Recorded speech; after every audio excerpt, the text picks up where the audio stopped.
योगी जी इन limelight हैं और UP का फ्यूचर ब्राइट है, तभी तो भौकाल टाइट है। खबर कमाल और यूपी का हाल बताने आई है प्रियांशी मिश्रा। आज का भौकाल। सबको मेरा नमस्कार। योगी आदित्यनाथ का भौकाल पूरे देश में छाया हुआ है। जो ऑरा है ना, लोग उसको बिल्कुल भी नकार नहीं सकते। उत्तर प्रदेश में कमाल करके कमल खिलाने के साथ ही साथ योगी बाबा का जादू हर उस जगह देखने को मिला जहां पर चुनाव थे। फिर चाहे वो बिहार हो, झारखंड, महाराष्ट्र हो, योगी बाबा ने हर जगह अपना भौकाल टाइट कर दिया है। तो चलिए शुरू करते हैं आज का शो। खबरों में आज जिसका भौकाल चल रहा है वो है महाराष्ट्र चुनाव के नतीजे। अब लोग कह रहे हैं कि योगी जी की वजह से बीजेपी को छप्पड़ फाड़ के सीटें मिली है। साथ ही सोने पर सुहागा यूपी के उपचुनाव के नतीजे से मिला, जहां अखिलेश और राहुल का खटाखट नहीं चला और यूपी में वो सफाचट हो गए। योगी का भौकाल देखकर अब विरोधी अफवाह फैलाने में जुट गए हैं।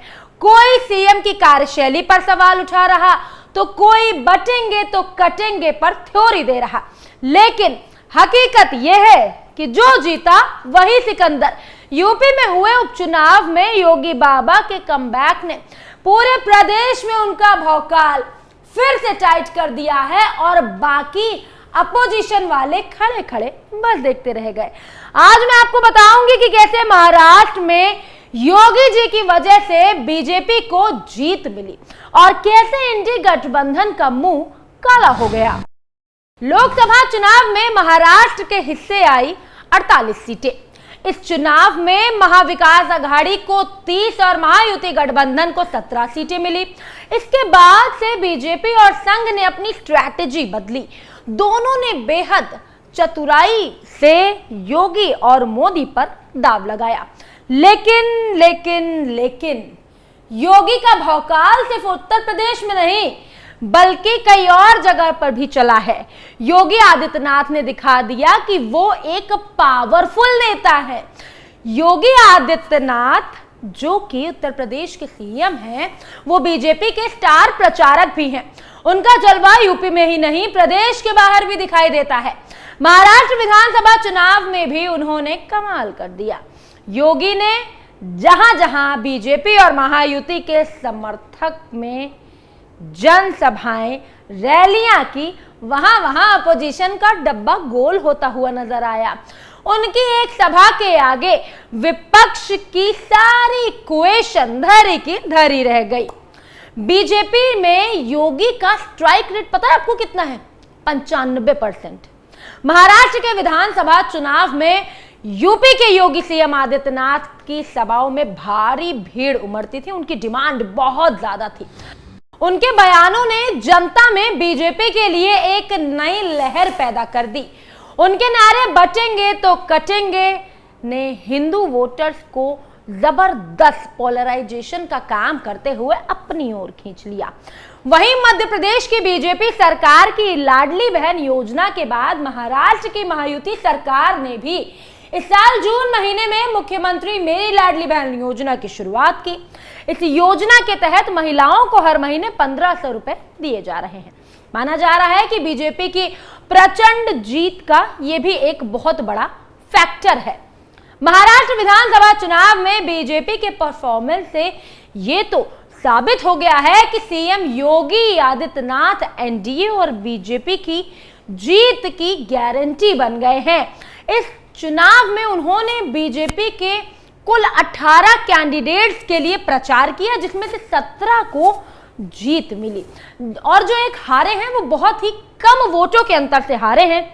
बीजेपी में योगी का जीत स्ट्राइक 95% है। बीजेपी के लिए तो सीएम योगी वरदान है ही, उत्तर प्रदेश के लिए भी है।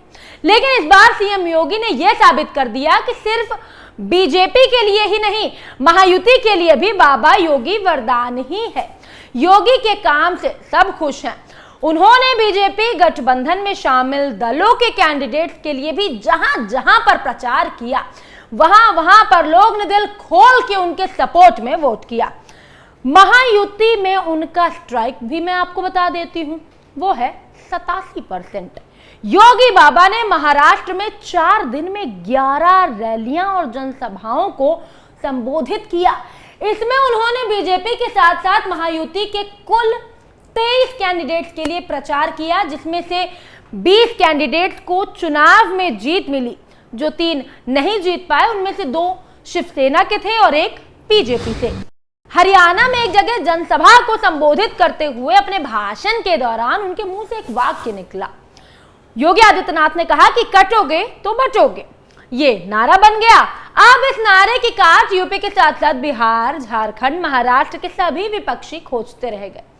हाँ, मैं खोजते रह गए इसलिए बोल रही हूं क्योंकि इसके टक्कर का कुछ वो ला ही नहीं पाए, तभी तो चुनाव में हार गए, क्योंकि वो सीएम योगी के दिए गए स्लोगन की काट ढूंढने में बिजी हो गए और सीएम योगी ने सभी का सपोर्ट जीतकर चुनाव का रुख एनडीए और महायुति की तरफ कर दिया। यह तो साफ है कि योगी ने महाराष्ट्र में बीजेपी के जिन 18 कैंडिडेट्स के लिए प्रचार किया उनमें से 17 कैंडिडेट्स की जीत हुई, जबकि महायुति में 23 कैंडिडेट्स के लिए उन्होंने प्रचार किया, जिनमें से 20 कैंडिडेट्स की जीत हुई। सीएम योगी ने महाराष्ट्र में 4 दिन में 11 रैलियों में 23 कैंडिडेट्स की सपोर्ट में चुनाव प्रचार किए। 6 नवंबर को उन्होंने 3 जनसभा की, जिसमें 7 कैंडिडेट के लिए प्रचार किया। 12 को 3 जनसभाएं की, जिसमें 7 और 13 में 2 जनसभाओं के जरिए 4 और 17 नवंबर को 3 जनसभाएं करते हुए 5 कैंडिडेट के लिए उन्होंने वोट मांगा। महाराष्ट्र चुनाव के दौरान उनका नारा बटेंगे तो कटेंगे ने खूब सुर्खियां बटोरी। चुनाव में जीतने के बाद एक बार फिर से मुंबई के अंधेरी, जोगेश्वरी, खार और बांद्रा में सीएम योगी के नारे वाले पोस्टर लगाए जा रहे हैं, जिन पर लिखा है बटेंगे तो कटेंगे, एक है तो सेफ है, स्ट्राइक रेट 95%। ये पोस्टर विश्व बिंदु राय की तरफ से लगाया गया। योगी आदित्यनाथ ने अपने भाषणों में हिंदुत्व के मुद्दे हमेशा फोकस में रखे और इसे विकास योजनाओं से भी जोड़ा।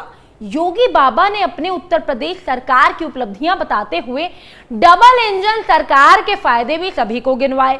मुख्यमंत्री योगी आदित्यनाथ का अग्रेसिव नेचर और उनकी सिंपल लैंग्वेज ने जमीनी स्तर पर जितने भी कार्यकर्ता और वोटर्स थे सबको काफी इंप्रेस किया। पूरे चुनाव अभियान में उनके बटेंगे तो कटेंगे नारे का असर भी दिखाई दिया। माना जा रहा है कि महाराष्ट्र चुनाव में आरएसएस ने भी मोर्चा संभाला था। हरियाणा की तरह यहां भी आरएसएस के लोग एक्टिव नजर आए। दरअसल लोकसभा चुनाव में यूपी में बीजेपी के खराब प्रदर्शन के पीछे संघ के चुनावों से दूरी माना जा रहा था, मगर बीजेपी यूपी में कई जगहों से हार गई। फिर से चुनावों में संघ के लोगों को लगाया गया। महाराष्ट्र में मराठा फैक्टर और बेरोजगारी का मुद्दा महाविकास आघाड़ी के पक्ष में भी नहीं रहा। दरअसल वोटों के पोलराइजेशन ने इन मुद्दों को काफी पीछे छोड़ दिया। वहीं महायुति के लिए हिंदुत्व जैसा मुद्दा लाना जरूरी हो गया था और देश भर में ये मजबूती का काम किया। महायुति को जैसी उम्मीद थी, योगी और मोदी के नारे ने एकदम वैसा ही काम किया। साल 2022 के जून में शिवसेना के आपसी विवाद के कारण एकनाथ शिंदे शिवसेना के एक गुट को लेकर अलग हो गए थे। वहीं अजीत पवार भी एनपीसी के एक गुट को अपने साथ लेकर चले गए थे। इसके बाद वो बीजेपी और एकनाथ शिंदे की शिवसेना की सरकार में शामिल हो गए और उप मुख्यमंत्री बन गए। इसने एनसीपी के वोटर्स को भी महायुति की ओर मोड़ा, अहम भूमिका निभाई। वहीं शिंदे ने भी शिवसेना के वोटर्स को महायुति में जोड़ने का काम किया और वो इसमें सफल रहे। लोकसभा चुनाव में कांग्रेस ने संविधान बचाओ का नारा भी दिया था। खास तौर पर यह नारा यूपी के लोकसभा क्षेत्रों में काम कर गया था। ये एक बड़ा नैरेटिव था जो महाराष्ट्र के विधानसभा चुनाव में नहीं चल पाया। वहां केंद्र सरकार के खिलाफ जो माहौल था वो नहीं है। मराठा आरक्षण का दाव भी कांग्रेस ने चला। वहीं दूसरी तरफ महाराष्ट्र चुनाव में महाविकास आघाड़ी गठबंधन में शामिल कांग्रेस उद्धव ठाकरे की शिवसेना और शरद पवार की एनसीपी महंगाई और बेरोजगारी जैसे मुद्दे को लेकर राज्य सरकार को घेर रही थी। ऐसे में विपक्षी गठबंधन महाविकास आघाड़ी को उम्मीद थी कि उन्हें चुनाव में लोगों का साथ मिलेगा, सपोर्ट मिलेगा, मगर जो रिजल्ट आया वो इसका एकदम उल्टा था। महाराष्ट्र में सोयाबीन की एमएसपी की गारंटी का मुद्दा भी नहीं चला। यानी कुल मिलाकर क्लियर है कि बीजेपी और एनडीए का परफॉर्मेंस इस बार काफी अच्छा रहा और इसका क्रेडिट काफी हद तक सीएम योगी को जाता है, क्योंकि अपनी बेइज्जती का बदला लेने के लिए योगी बाबा ने इस बार कमर कस ली थी और उन्होंने ये साबित कर दिया था। कल भी वो भौकाली थे और आज भी उनका भौकाल टाइट है। आज के शो में बस इतना ही। कल फिर से हाजिर होंगे किसी नए मुद्दे के साथ। तब तक के लिए सबको मेरा नमस्कार।